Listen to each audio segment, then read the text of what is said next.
Good morning everyone. स्वागत आप सभी का विजडम एजुकेशन पे। आज 7 अगस्त 2020 है। दैनिक जागरण के राष्ट्रीय संस्करण का कंप्लीट न्यूज़ एनालिसिस करेंगे। तो आगे बढ़ने से पहले हमारे चैनल पे नए हैं तो सब्सक्राइब कर दें, अपने दोस्तों के साथ, कलीग के साथ इसे शेयर कर दें। कोई क्वेश्चन पूछना है कमेंट सेक्शन में क्वेश्चन पूछ सकते हैं और साथ ही साथ वीडियो को निश्चित तौर पर लाइक कर दें। तो 7 अगस्त को राष्ट्रीय हथकरघा दिवस मनाते हैं, उस पर भी आज हम चर्चा करेंगे।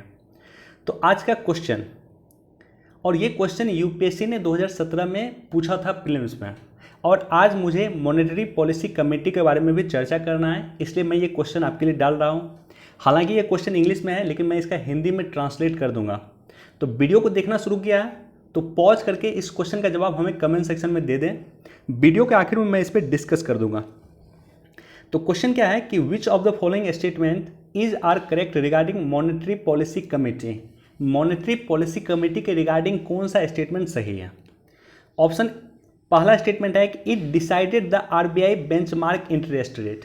आरबीआई के इंटरेस्ट रेट को यह तय करता है ये समिति। ऑप्शन बी है it is a 12 member body including governor of RBI and it's constituted every year. यह 12 सदस्यीय समिति है और प्रत्येक साल इसका गठन होता है। तीसरा स्टेटमेंट है its function under the chairmanship of union finance minister. केंद्रीय वित्त मंत्रालय के तहत ये संस्था आती है, उसके चेयरमैनशिप पे, उसके अध्यक्षता में ये समिति काम करती है। तो तीनों ही स्टेटमेंट आपके पास है। अब देखो, पहला ऑप्शन है केवल एक सही है, केवल पहला स्टेटमेंट सही है। ऑप्शन बी है पहला और दूसरा स्टेटमेंट सही है।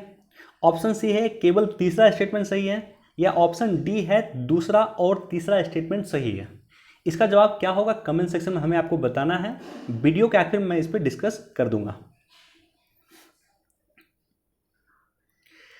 देखो, फर्स्ट पेज पे ये न्यूज़ है। इसी न्यूज़ के रिगार्डिंग मैंने क्वेश्चन आपको दिया था, और यही न्यूज़ है। मॉनेटरी पॉलिसी कमेटी की मीटिंग हुई है और उसके मीटिंग के बाद कुछ डिसीजन लिया गया था। एमपीसी की मीटिंग हुई है, मॉनेटरी पॉलिसी कमेटी कहा जाता है इसे, हिंदी में मौद्रिक समीक्षा समिति कहा जाता है। इसकी मीटिंग हुई है और कुछ निर्णय वहाँ लिया गया। तो सबसे पहले तो ये जानो कि मॉनेटरी पॉलिसी कमेटी होती क्या है।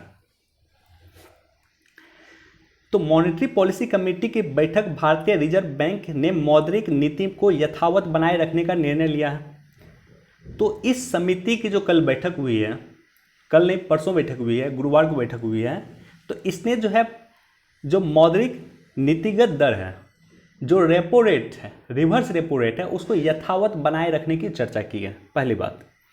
दूसरी बात क्या कि repo rate 4%, marginal standing facilities और बैंक दर 4.25% पे यथावत बनाए रखने की चर्चा की है। यानी 2 महीना पहले जो मौद्रिक नीति की समीक्षा हुई थी उसमें जो दर फिक्स किया गया था वो आज भी फिक्स है। और साथ ही साथ भारत का विदेशी मुद्रा भंडार अभी अपने ऑल टाइम हाई स्टेट पे चल रहा है। 536.6 बिलियन डॉलर का भारत का विदेशी मुद्रा व्यापार या मुद्रा भंडार हो गया, राइट। अब देखो, मौद्रिक नीति समिति ये क्या है? तो इसको याद रखना कि वित्त अधिनियम 2016 के तहत आरबीआई अधिनियम 1934 में बदलाव किया गया था, और इसके लिए ये संस्था मौद्रिक नीति समिति को वैधानिक और संस्थागत रूप प्रदान किया गया। 2016 में इसकी स्थापना किया गया, और इस समिति में टोटल 6 सदस्य होते हैं। इस समिति के टोटल 6 सदस्य होते हैं, जिसमें 3 सदस्य जो होते हैं वो आरबीआई की तरफ से होते हैं, और 3 सदस्य जो होते हैं भारत सरकार की तरफ से होते हैं। तो अभी जो मौद्रिक समीक्षा नीति होती है उसमें भारत सरकार और आरबीआई दोनों का मेंबर होता है।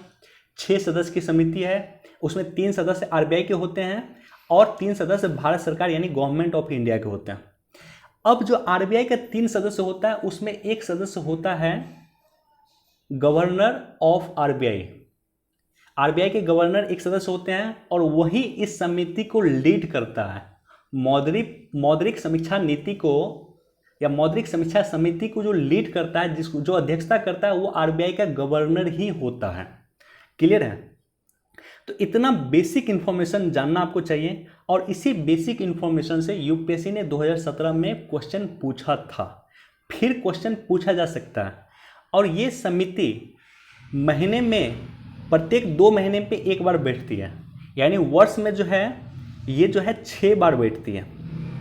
प्रत्येक 2 महीने में एक बार ये समिति बैठती है, डिस्कस करती है कि मौद्रिक नीति क्या होना चाहिए। वर्ष में 12 बार, वर्ष में 6 बार टोटल बैठती है, 2 महीने में एक बार बैठती है। और ये क्वेश्चन स्टेट पीसीएस में कई बार पूछा गया है कि मौद्रिक समीक्षा नीति की बैठक कितने महीनों पे आयोजित होती है। तो वनडे एग्जाम में भी ये आपसे पूछा जा सकता है, यूपीएससी में भी पूछा जा सकता है, हर एक जगह के लिए ये इंपॉर्टेंट है। अब देखो यहाँ पे कुछ घटनाएं क्या किया गया आरबीआई के द्वारा। एक जो इम्पॉर्टेंट फैक्ट है जो मुझे आपके साथ चर्चा करना है कि रिजर्व बैंक ने स्टार्टअप को प्रायोरिटी सेक्टर लैंडिंग कैटेगरी में शामिल करने का फैसला किया। प्रायोरिटी सेक्टर लैंडिंग क्या होता है? प्रायोरिटी सेक्टर लैंडिंग में शामिल, जैसे कृषि प्रायोरिटी सेक्टर लैंडिंग में शामिल है, अब स्टार्टअप को उसमें प्रायोरिटी सेक्टर लैंडिंग में शामिल किया गया। तो जितने भी कमर्शियल बैंक होते हैं उस कमर्शियल बैंकों को कहा जाता है कि आप एक लिमिट अमाउंट तक प्रायोरिटी सेक्टर लैंडिंग को लोन देंगे ही देंगे। एग्जैक्ट मुझे परसेंटेज याद नहीं है अभी, लेकिन एक लिमिट परसेंटेज प्रत्येक बैंक को प्रायोरिटी सेक्टर लैंडिंग को देना अनिवार्य होता है। किसी को उसको लोन देना ही देना है। इसी तरह से अब स्टार्टअप को उसको लोन देना ही देना है, अनिवार्य होता है। प्रायोरिटी सेक्टर लैंडिंग में लोन देना अनिवार्य होता है। एग्जैक्ट परसेंटेज मुझे याद नहीं है, टेलीग्राम चैनल पे मैं डाल दूंगा।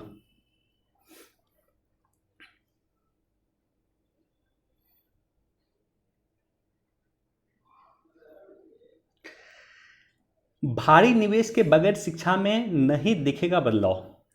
आज मुझे डिटेल से डिस्कस करना है राष्ट्रीय शिक्षा नीति के क्या पॉजिटिव पॉइंट है और क्या नेगेटिव पॉइंट है, वही मैं आपसे डिटेल से डिस्कस कर लूँगा। लेकिन इसको एक बार ज़रूर पढ़ लेना, मैं चर्चा कर दूंगा वहीं पे। चूँकि आज हमारे पास 2 एडिटोरियल है राष्ट्रीय शिक्षा नीति 2020 को लेकर के, वही मैं डिटेल से चर्चा कर दूंगा, लेकिन इसको आप लोग एक बार पढ़ लेना। देखो, देश में चलेगी पहली किसान ट्रेन। कहाँ से कहाँ चली है वनडे एग्जाम में, ये इंपॉर्टेंट है आपके लिए। तो ये चली है देवलाली, नासिक में है देवलाली जो महाराष्ट्र में है, से चल के ये पहुँचेगी बिहार के दानापुर।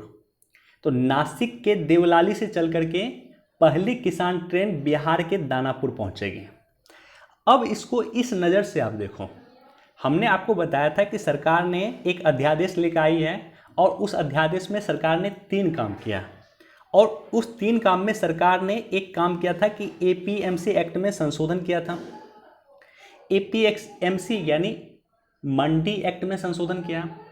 किसान अपनी सामान को, किसान अपनी उपज को अब मंडी से बाहर भी बेच सकते हैं, और उसका ये जीता जागता सबूत है। सरकार इसके लिए कदम उठा रही है कि किस तरह से किसान अपने सामान को, महाराष्ट्र के किसान अपने सामान को बिहार बेच सकें और बिहार के किसान अपने सामान को महाराष्ट्र बेच सकें। तो वनडे एग्जाम के लिए ये इंपॉर्टेंट आपके लिए कि देवलाली से दानापुर आएगी। देवलाली कहाँ है? नासिक जिला में है महाराष्ट्र के, और दानापुर कहाँ है? वो बिहार के पटना जिला में है।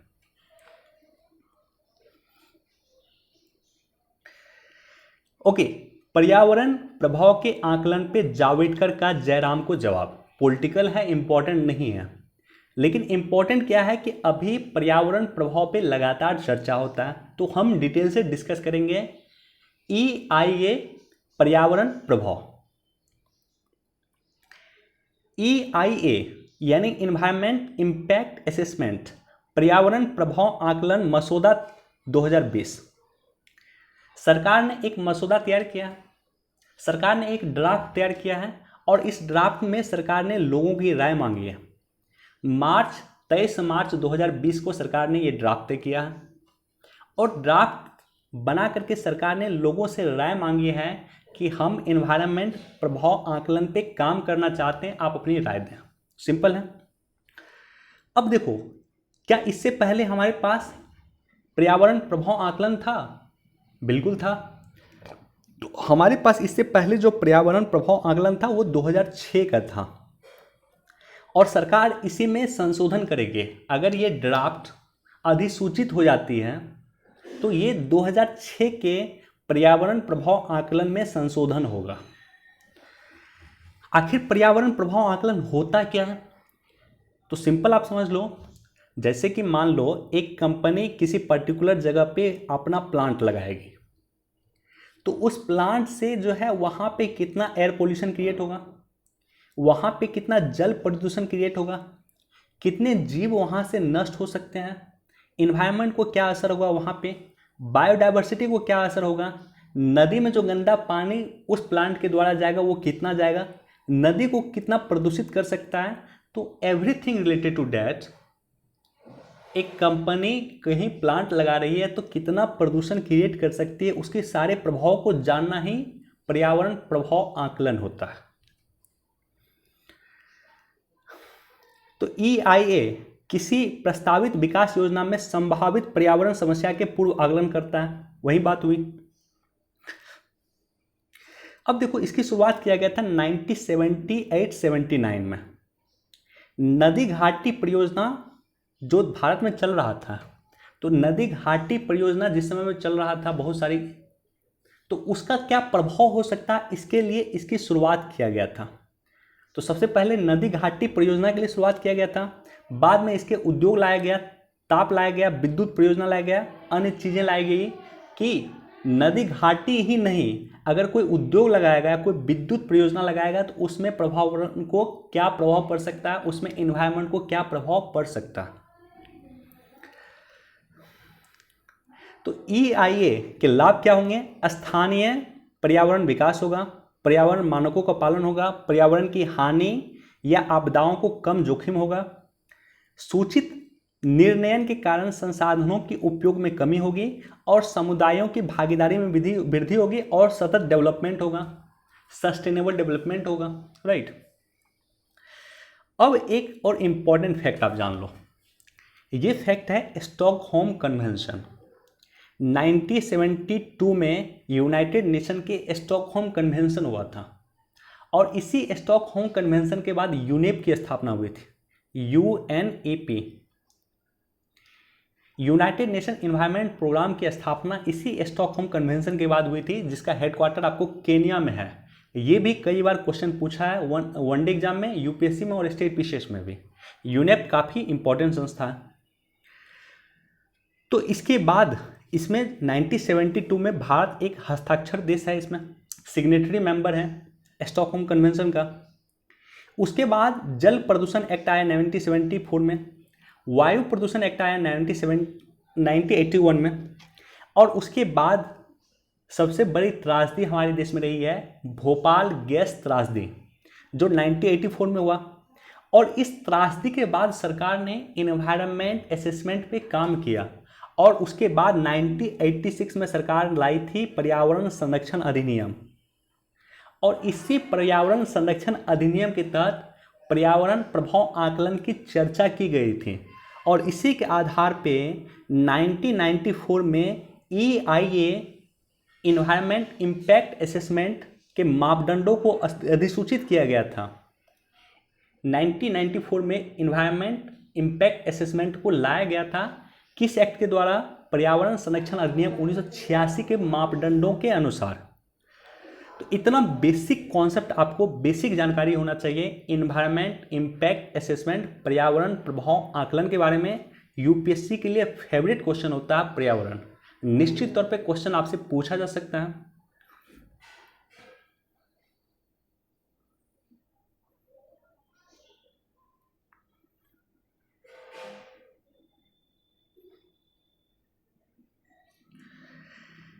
देखो, यहाँ पे एक बस बेसिक जानकारी होना चाहिए आपको कि मोदी मंत्र से रामनगरी के विकास में लगे पंख, इंपॉर्टेंट नहीं है, लेकिन ये जो मंदिर बन रहा है, ये मंदिर नागर शैली में बन रहा है।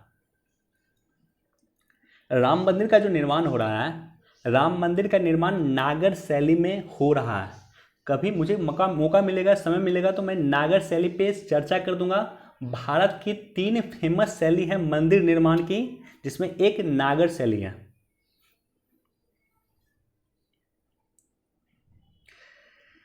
देखो यहाँ पे दो इम्पॉर्टेंट न्यूज़ हैं। पहली न्यूज़ है कि मनोज सिन्हा जो अभी तक केंद्रीय रेल राज्य मंत्री थे, ये जो मनोज सिन्हा हैं ये भारत सरकार के केंद्रीय रेल राज्य मंत्री थे, इसे जम्मू कश्मीर के एलजी बनाया गया है, लेफ्टिनेंट गवर्नर बनाया गया। पहली इम्पोर्टेंट इन्फॉर्मेशन।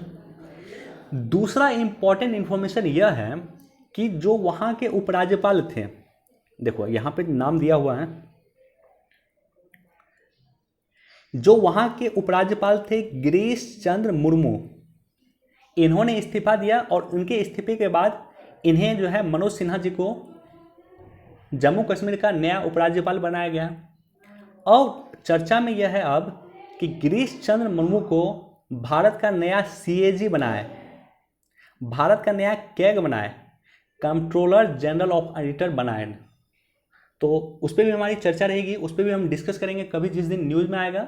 लेकिन ये चर्चा में है कि उन्हें अब भारत का नया सीएजी बनाया जा सकता है और मनोज सिन्हा जी जम्मू कश्मीर के नए उपराज्यपाल बने।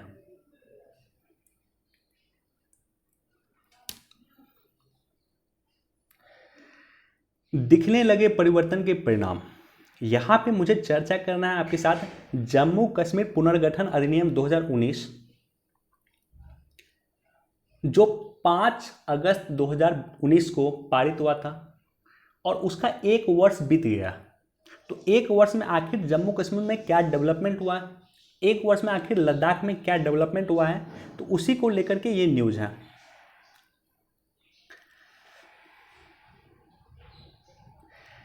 देखो 1 वर्ष के बाद क्या बदलाव हुआ। पहला बदलाव ये हुआ कि 1956 में जो पंजाब के आसपास के क्षेत्र के लोग थे,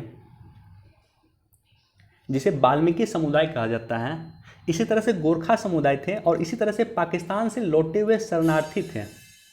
इसे आज तक 70 वर्ष के बाद भी, लगभग 70 वर्ष होने वाला है, उसके बाद भी इसे नागरिकता नहीं मिली थी जम्मू कश्मीर की, ये भारत की नागरिकता नहीं मिली थी इसे। तो अब इसे भारत की नागरिकता मिल रहा है, इसे समान हक मिलेगा, समानता का अधिकार मिलेगा, सारा वो फैसिलिटीज मिलेगा जो भारत के नागरिक को मिलता था और इससे पहले उसे नहीं मिला हुआ था ये सारी फैसिलिटीज। महिला सशक्तिकरण को बढ़ावा मिलेगा कि एक महिला जम्मू कश्मीर की किसी अन्य राज्य के पुरुष के साथ अगर शादी कर लेती थी तो उसकी नागरिकता चली जाती थी। अब ये सारी की सारी चीज़ें समाप्त हो गई, राइट। साथ ही साथ ज़मीन खरीद सकता है लोग जम्मू कश्मीर में जाकर के, और जम्मू कश्मीर का लोग तो बाहर में पहले भी ज़मीन खरीद सकता था। सत्ता का विकेंद्रीकरण मजबूत हुआ, यानी जो हमारा स्थानीय शासन है उसको मजबूती मिला है। और इसी के उपलक्ष्य में हम देख सकते हैं कि 13 वर्ष के बाद शहरी स्थानीय निकाय का चुनाव संपन्न हुआ। ये सारी की सारी चीज़ें जम्मू कश्मीर में हो रही हैं। उसके बाद प्रीलिम्स पॉइंट ऑफ व्यू से 2 परियोजना का नाम याद रख लेना, दोनों ही इंपॉर्टेंट है। एक तो 1000 मेगावाट का पाकल दुल परियोजना है, बिजली परियोजना है, और दूसरा 624 मेगावाट का किरू परियोजना। तो पाकल दुल और किरू परियोजना दोनों ही चिनाब नदी पे हैं, दोनों का निर्माण हो चुका है, लगभग शुरू हो गया, काम शुरू हो गया ऑलरेडी। तो ये जो किरू परियोजना, दोनों तो पहली बात कि चिनाब नदी पे हैं, और ये जो किरू परियोजना है ये कहा जाता है इसे रन फॉर रिवर परियोजना। रन फॉर रिवर परियोजना का मतलब होता है कि इसमें नदी को जो है कहीं बांध बना दिया जाता है, और नदी मान लो इधर से बह रही है, यहाँ पे बांध बना दिया जाता है और पानी को रोक करके क्रिएट किया जाता है क्या, तो बिजली। तो यहाँ पे पानी को रोकने की आवश्यकता नहीं होगी, नदी को कहीं बांध बनाने की आवश्यकता नहीं होगी, इसलिए इसे कहा गया run for river. Run for river, बहती हुई नदी के साथ ही हम बिजली बनाएंगे। तो इस तरह की परियोजना है किरू परियोजना। दोनों ही इंपॉर्टेंट है, नाम याद रख लेना, 1 टी एग्जाम में प्रीलिम्स में कहीं भी पूछा जा सकता है। पाकल दुल और किरू परियोजना। फरवरी 2020 से लद्दाख में 24 घंटे बिजली मिल रही है। पर्यटन व्यवस्था साल भर चल रही है लद्दाख के क्षेत्रों में खास करके। और एक इम्पॉर्टेंट स्थानीय चिकित्सा पद्धति है जो तिब्बत के क्षेत्रों में प्रसिद्ध है और साथ ही साथ लद्दाख में भी काफ़ी प्रसिद्ध है, जिसे कहा जाता है सोवा रिगपा। सोवा रिगपा एक स्थानीय चिकित्सा पद्धति है, उसके लिए रिसर्च इंस्टीट्यूट स्थापित किया जा रहा है यहाँ पे लद्दाख में। मेडिकल और इंजीनियरिंग कॉलेज खुल रहे हैं, एम्स की स्थापना हो रही है, आईआईटी की स्थापना हो रही है। 786 नए एमएसएमई को मंजूरी मिला हुआ है, जो जाकर के काम कर सकते हैं जम्मू कश्मीर और लद्दाख में। साथ ही साथ लद्दाख में विंटर टूरिज्म, विंटर खेल को बढ़ावा दिया जा रहा है। लद्दाख में जहाँ पे बर्फ़ होती है और उस बर्फ़ पे स्केटरिंग जो होता है, स्केटरिंग जैसे विंटर खेल को बढ़ावा दिया जा रहा है। और साथ ही साथ कनेक्टिविटी का जो प्रॉब्लम था, नई नई सड़कें बिछाई जा रही है, नए नए सुरंग का निर्माण हो रहा है, तो कनेक्टिविटी का जो इशू था जम्मू कश्मीर और लद्दाख के साथ, उसका सॉल्व किया जा रहा है। तो इंफ्रास्ट्रक्चर डेवलप किया जा रहा है, लोकल लोगों को डेवलप किया जा रहा है, स्थानीय स्वशासन को डेवलप किया जा रहा है। इस तरह से काफ़ी काम सरकार पिछले 1 वर्ष में जम्मू कश्मीर और लद्दाख में की है। राष्ट्रीय शिक्षा नीति पे मुझे डिस्कस करना है, लेकिन नीचे इस एडिटोरियल को और यहाँ पे जो ये एडिटोरियल है, दोनों को कंबाइन करके हम राष्ट्रीय शिक्षा नीति 2020 के पॉजिटिव पॉइंट और नेगेटिव पॉइंट दोनों को डिस्कस करेंगे।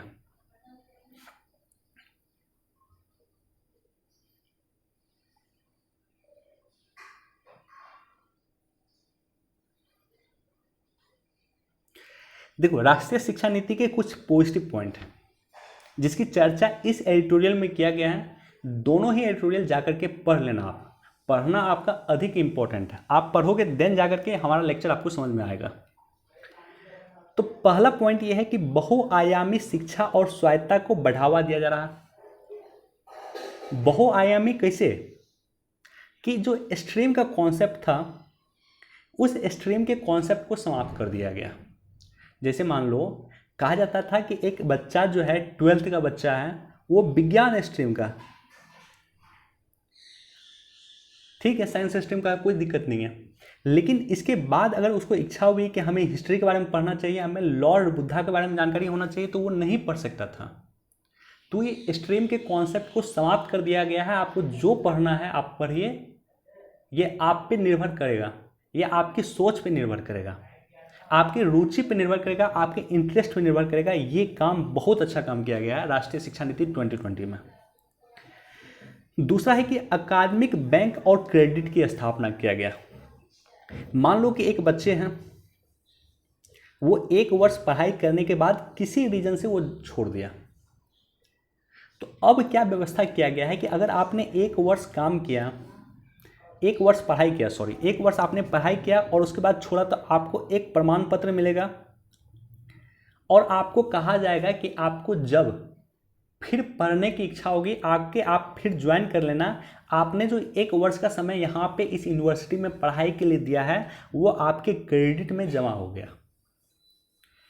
दूसरा है कि अगर आपने 2 वर्ष पढ़ लिया उसी यूनिवर्सिटी में, अगर आपने 2 वर्ष पढ़ा तो आपको डिप्लोमा मिल जाएगा। 3 वर्ष पढ़ा तो आपको स्नातक की डिग्री मिल जाएगी। 4 वर्ष पढ़ा तो आपका ग्रेजुएशन कंप्लीट हो गया, रिसर्च में आपको डिग्री मिलेगा एक तरह से। और 4 वर्ष के बाद, ग्रेजुएशन के बाद, आप सीधे पीएचडी में एनरोल कर सकते हैं। एमफिल वगैरह का कॉन्सेप्ट समाप्त कर दिया गया, राइट। 3 वर्ष पे ग्रेजुएशन मिल रहा है, 4 वर्ष में उसी ग्रेजुएशन में रिसर्च की डिग्री आपको मिल रही है, और 4 वर्ष के बाद आप सीधे पीएचडी में एनरोल कर सकते हैं। शोध कार्यों पे प्रोत्साहन, नेशनल रिसर्च फाउंडेशन की स्थापना किया जा रहा है। प्रत्येक यूनिवर्सिटी को रिसर्च में बढ़ावा देने के लिए कहा जाएगा और प्रत्येक यूनिवर्सिटी अपने यहाँ पे रिसर्च विंग की स्थापना करेंगे। इस तरह से रिसर्च को बढ़ावा दिया जा रहा है। R&D, रिसर्च एंड डेवलपमेंट, मैं हमेशा चर्चा करता हूँ कि किसी देश के विकास में R&D का काफ़ी महत्वपूर्ण योगदान होता है, उस पर यूनिवर्सिटी काम करेगी। मजबूत नींव का निर्माण किया जा रहा है। प्राइमरी स्टेज आपका काफ़ी इंपॉर्टेंट होना चाहिए। 5, 3, 3 और 4 के कॉन्सेप्ट पे काम किया जा रहा है। 5 जो होगा, ये जो होगा प्री प्राइमरी प्लस पहला और दूसरा होगा। जैसे नर्सरी हो गया, एलकेजी हो गया, यूकेजी हो गया, फर्स्ट क्लास हो गया और सेकेंड क्लास हो गया, ये टोटल 5 साल हो गया। देखो एक रिपोर्ट था यूनिसेफ का, और यूनिसेफ की रिपोर्ट में कहा गया है कि 85% बच्चों का विकास जो है 6 वर्ष के आयु तक होता है, और नॉर्मली हम लोग 6 वर्ष के आयु तक बच्चों को ध्यान भी नहीं देते थे। तो अब जो नई शिक्षा नीति लाई है उसके माध्यम से जो ये 6 वर्ष तक के बच्चे हैं वो नर्सरी में पढ़ेंगे, एलकेजी में पढ़ेंगे, यूकेजी में पढ़ेंगे, उनके लिए आहार का व्यवस्था किया जाएगा, उनके लिए पोषण युक्त आहार का व्यवस्था किया जाएगा, और इस तरह से हम कुपोषण की समस्या से समाधान पा सकते हैं। तो ये 5 वर्ष तक, ये 5 वर्ष तक के लिए है। नेक्स्ट 3 वर्ष का क्या है, तैयारी है, यानी तीसरा, चौथा और 5वां में। उसके बाद जो है नेक्स्ट 3 वर्ष 6, 7, 8 मध्य चरण में उन्हें ट्रेनिंग दिया जाएगा। उन्हें कहा जाएगा कि आने वाले 10 दिन जो है, स्कूल में आप 30 दिन आते हैं, 30 दिन में 10 दिन आप बिना बैग के आए, बिना कोई किताब के आए, और उस 10 दिन में जो है उन्हें कारपेंटरी सिखाया जाएगा, उन्हें इलेक्ट्रिसिटी सिखाया जाएगा, उन्हें जो बेसिक कौशल विकास होता है वो बेसिक कौशल विकास का नॉलेज दिया जाएगा, और उसके बाद बच्चों का चहुमुखी विकास हो पाएगा, राइट। और उसके लास्ट जो 4 वर्ष होता है, यानी 9, 10th और 11th, 12th, इसमें बच्चे अपने मन के विषय चुन सकते हैं। संगीत में खेलकूद जैसे विषय मुख्य विषय बन सकता है। संगीत में वो 10th और 12th कर सकते हैं, जैसे हम बोलते हैं 10th और 12th, तो संगीत मुख्य विषय लेकर के आगे बढ़ सकता है। खेलकूद जैसे मुख्य विषय को लेकर के वो 9, 10th, 11, 12th कर सकता है, राइट। उसके साथ साथ एक अन्य व्यवस्था किया गया है इंटर्नशिप और वोकेशनल लर्निंग की, जिसमें मैंने आपको बताया कि 10 दिन बिना बैग के आपको स्कूल आना है, और वहाँ पे कौशल विकास कार्यक्रम दिया जाएगा। कारपेंटरी आपको सिखाया जाएगा, इलेक्ट्रिसिटी आपको सिखाया जाएगा, व्यावसायिक शिक्षा आपको सिखाया जाएगा। और ये ज़रूरी क्यों है, तो याद रख लेना कि हमने कौशल विकास कार्यक्रम क्यों शुरू किया था। उसका बेसिक उद्देश्य यह था कि भारत में महज 2% लोगों के पास ही कौशल है। भारत में महज 2% लोगों के पास ही स्किलफुल है, यानी उसके पास स्किल है काम करने का। 98% लोगों के पास स्किल ही नहीं है। जॉब स्किल ही नहीं है तो उसे जॉब कहाँ से मिलेगा। तो इसलिए ज़रूरी है कि हम क्लास 6 से उसे ट्रेनिंग देना शुरू करें। इसके अलावा जो है वर्ल्ड के टॉप 100 यूनिवर्सिटी को भारत में यूनिवर्सिटी खोलने का परिषद दिया जाएगा। भारत में वो अपना यूनिवर्सिटी खोल सकते हैं। ऑक्सफोर्ड जैसा यूनिवर्सिटी भारत में अपना यूनिवर्सिटी खोल सकती है, राइट। तो इससे क्या होगा कि स्थानीय स्तर पे जो भारत में यूनिवर्सिटी है उसका डायरेक्ट कंपटीशन ऑक्सफोर्ड जैसे यूनिवर्सिटी से होगा। जो हमारे देश की आईटी है उसका कंपटीशन ऑक्सफोर्ड से होगा, राइट। तो ये से क्या होगा कि प्रतिस्पर्धा बढ़ेगा, यूनिवर्सिटी के बीच में कंपटीशन बढ़ेगा और गुणवत्ता तो निश्चित तौर पे बढ़ेगा। साथ ही साथ जो हमारे बच्चे बाहर चले जाते थे और बाहर जाने के बाद जो भारत का मुद्रा बाहर में खर्चा होता था पढ़ाई में, वो अब नहीं होगा। विदेशी मुद्रा का बचत होगा और कई सारे देश के लोग, अभी भी इंडिया में बहुत सारे देश के लोग पढ़ने के लिए आते हैं, और जो वर्ल्ड की टॉप मोस्ट यूनिवर्सिटी है उसका कैंपस इंडिया में खुलने के बाद वो लोग निश्चित तौर पे आएंगे। तो अफ्रीका के देश से इंडिया में पढ़ने वाले लोगों की संख्या बढ़ जाएगी। यूरोप के देश के लोग भी कुछ इंडिया में पढ़ने आएंगे, राइट। और एशिया के आसपास के जो क्षेत्र हैं सार्क के देश के लोग वो निश्चित तौर पे इंडिया में पढ़ने के लिए आएंगे। इससे हमारे देश का फॉरेक्स रिजर्व भी बढ़ेगा, विदेशी मुद्रा भंडार भी बढ़ेगा, राइट। साथ ही साथ योग्य शिक्षकों की कमी को पूरा करने के लिए 4 वर्षीय बीएड और बीए का कार्यक्रम सरकार ला रही है। और एक अन्य महत्वपूर्ण काम किया गया है कि एक सिंगल आयोग की स्थापना किया गया हाई एजुकेशन के लिए।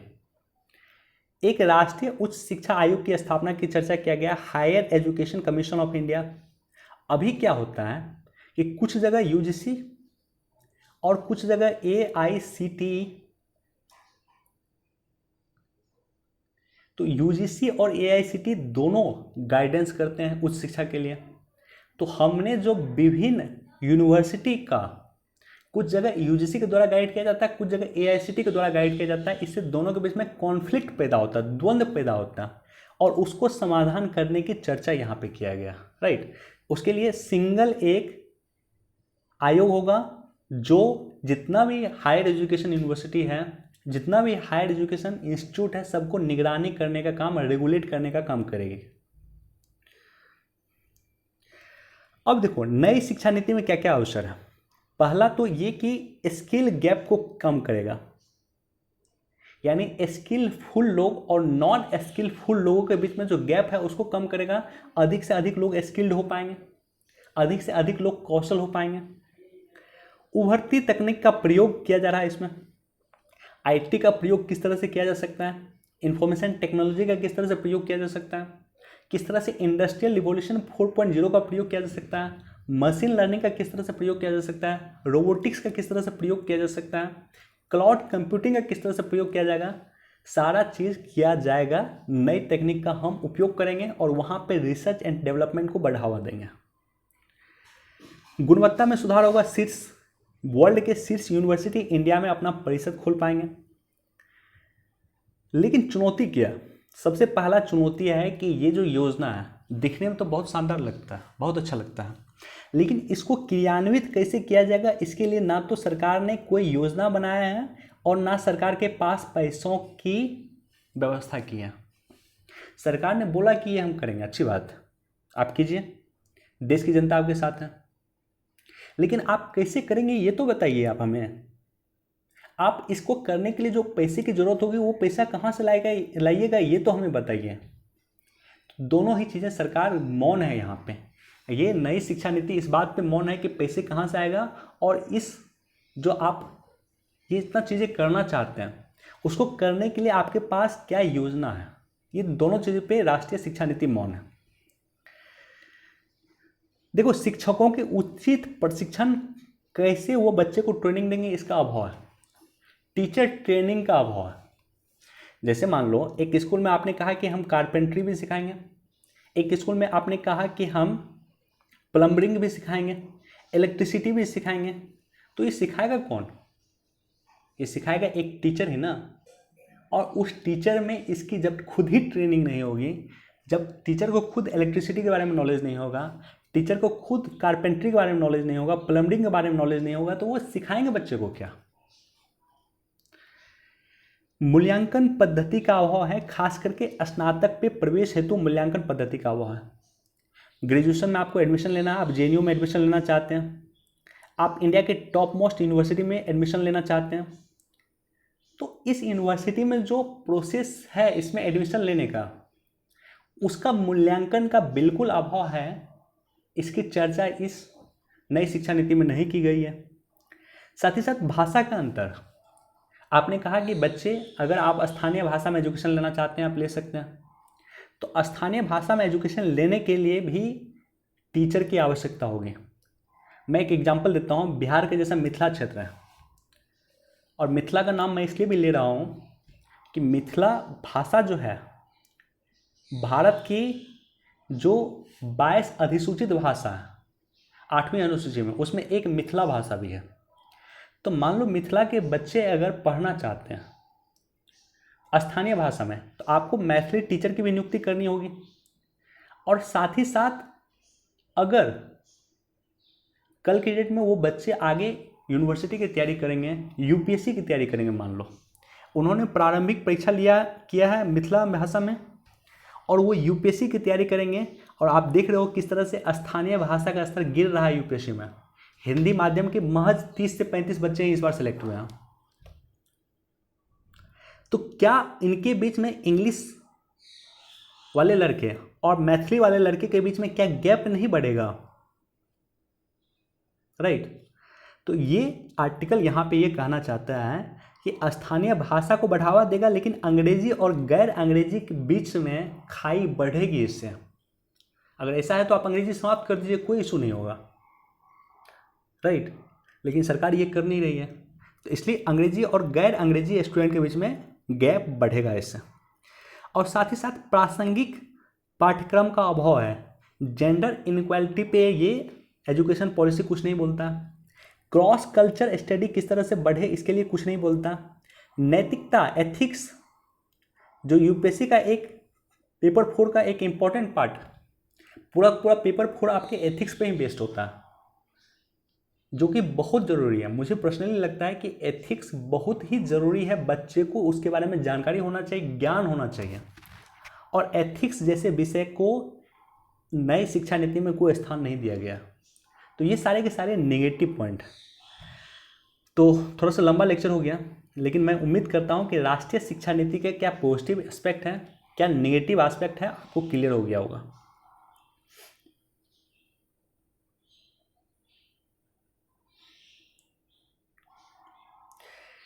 एक बार इसको देख सकते हैं। नेगेटिव रहेगी ग्रोथ रेट, आरबीआई का कहना है, आरबीआई का अनुमान है। अभी देखो, जापान की कंपनियों के लिए भारत ने बिछाए रेड कारपेट। एक यहाँ पे इंपॉर्टेंट मैं फैक्ट आपको दिखाता हूँ। देखो, जापान हमारा मित्र राष्ट्र है, हमारा सहयोगी देश है, क्वाड में हम सहयोग करते हैं। बावजूद इसके जापान की 33,000 कंपनी चीन में है अभी, और महज 5100 कंपनी इंडिया में। मतलब इंडिया में जितनी उसकी कंपनी है उसकी लगभग 6 गुना कंपनी अधिक चीन में है। जबकि जापान और चीन के बीच में काफ़ी शत्रुता है। दोनों के बीच में कई आइलैंड को लेकर के विवाद है, झगड़े की स्थिति काफ़ी बढ़ जाती है। बावजूद इसके जापान की कई कंपनी, इंडिया में जितनी उसकी कंपनी है उससे 6 गुना अधिक कंपनी, 7 गुना अधिक कंपनी चीन में है। क्यों? क्योंकि हमारे यहाँ पॉलिसी का अभाव है। देखो, यहाँ पे दिया है, जापानी कंपनियों ने मांग की है कि आप लॉजिस्टिक्स हमें इम्प्रूव कीजिए। हम आपके यहाँ अगर मान लो प्लांट लगाते हैं तो उस प्लांट से हमें शिप के माध्यम से कितने जल्दी हम शिप के पास पहुँचे, समुद्र के पास पहुँचे, पोर्ट के पास पहुँचे, उसका एक्सेस दीजिए हमें। राइट। साथ ही साथ टैक्स प्रक्रिया का इम्प्रूव कीजिए, लेबर रिफॉर्म कीजिए। लेबर रिफॉर्म की चर्चा की गई है। इंफ्रास्ट्रक्चर से क्षेत्र में सुधार कीजिए। आप हमें बिजली दीजिए, हमें पानी दीजिए, हमें सड़क दीजिए, हमें रोड दीजिए, तभी तो हम अपने एम्प्लॉयज से काम करवा पाएंगे। मान लो हमने काम करवा लिया, हमारा प्रोडक्ट बन गया और हमें प्रोडक्ट को भेजना है विश्व के विभिन्न देशों में, तो उसके लिए हमें एक्सेस दीजिए कि हम जल्दी से जल्दी अपने प्लांट से लेकर के अपना सामान जो है हम पोर्ट तक पहुंचा सकें, बंदरगाह तक पहुंचा सकें। और उसके बाद हमें शिप दीजिए, जहाज़ दीजिए, जिसके माध्यम से हम विदेश तक अपना सामान भेज सकें। तो ये सारी की सारी बातें जापानी कंपनी जो चीन को छोड़ करके इंडिया आना चाहती है, उन्होंने सरकार से बोला है। और सरकार ने आश्वस्त किया है कि सिंगल पोर्टल सिस्टम, ये जो सारी चीज़ें बोला है आपने, तो सरकार ने कहा है कि इसको 1 महीने के अंदर हम कंप्लीट कर देंगे आपके लिए। और साथ ही साथ सिंगल विंडो सिस्टम लाएंगे। आपको जो भी सुविधा चाहिए आप एक पर्टिकुलर पोर्टल पे जाइए और वहाँ पे रजिस्टर करके ही आप सारा फैसिलिटीज़ ले सकते हैं। निश्चित तौर पे सरकार को ये करना होगा। सरकार को ये करना होगा। विदेशी कंपनी भारत इसलिए नहीं आना चाहती है कि भारत में लाल फीताशाही है, भारत में इंफ्रास्ट्रक्चर का अभाव है, भारत में टैक्स का जो है कह सकते हो टैक्स पॉलिसी अच्छी नहीं है, भारत में जो है श्रम कानून अच्छा नहीं है। तो ये सारे के सारे सुधार सरकार को करने होंगे, तभी जाकर के हम कोरोना संकट का फ़ायदा ले सकते हैं। विश्व में कोरोना संकट के कारण जो चीन के प्रति लोगों की नफरत बढ़ी है, उसका फ़ायदा इंडिया तभी ले सकता है जब अपने यहाँ वो लेबर रिफॉर्म्स करें, जब अपने यहाँ वो इंफ्रास्ट्रक्चर रिफॉर्म्स करें, टैक्स रिफॉर्म्स करें, लॉजिस्टिक रिफॉर्म्स करें। एक बार इसको पढ़ लेना, बेसिक कॉन्सेप्ट मैंने आपके साथ डिस्कस कर दिया।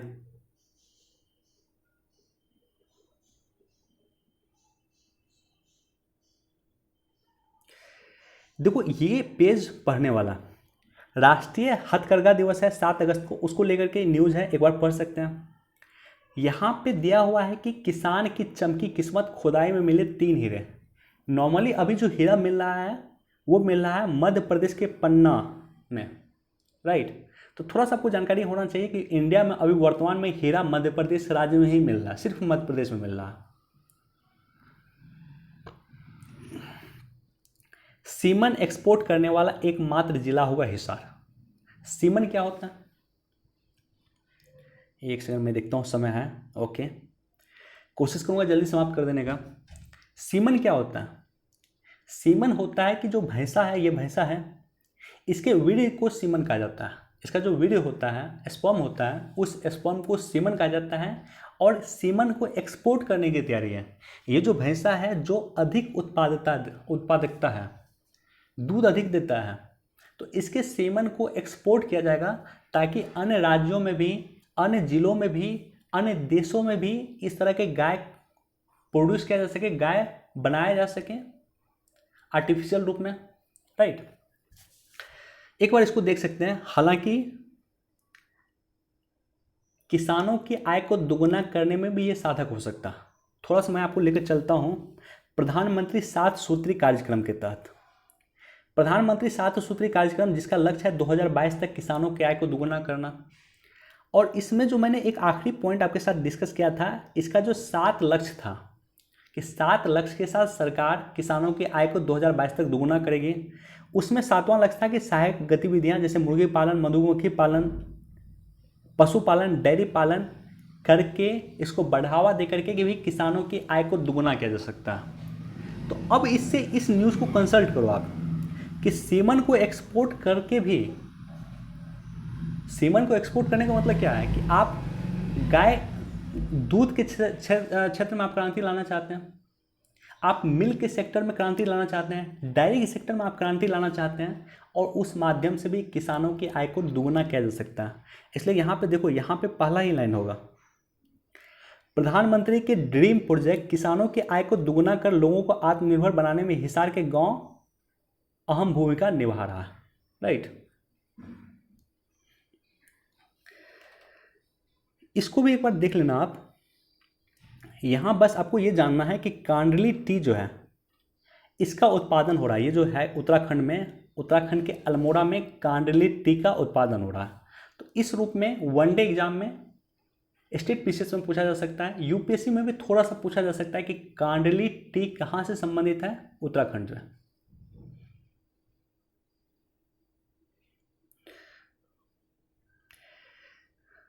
रविन्द्रनाथ टैगोर का आज पुण्यतिथि है, तो थोड़ा सा अपने बेसिक बुक में जाकर के पढ़ लेना रविन्द्रनाथ टैगोर के बारे में।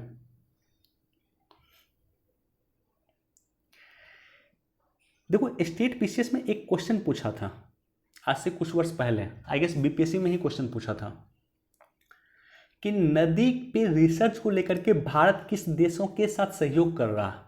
तो याद रख लेना, ये न्यूज उसी से संबंधित है।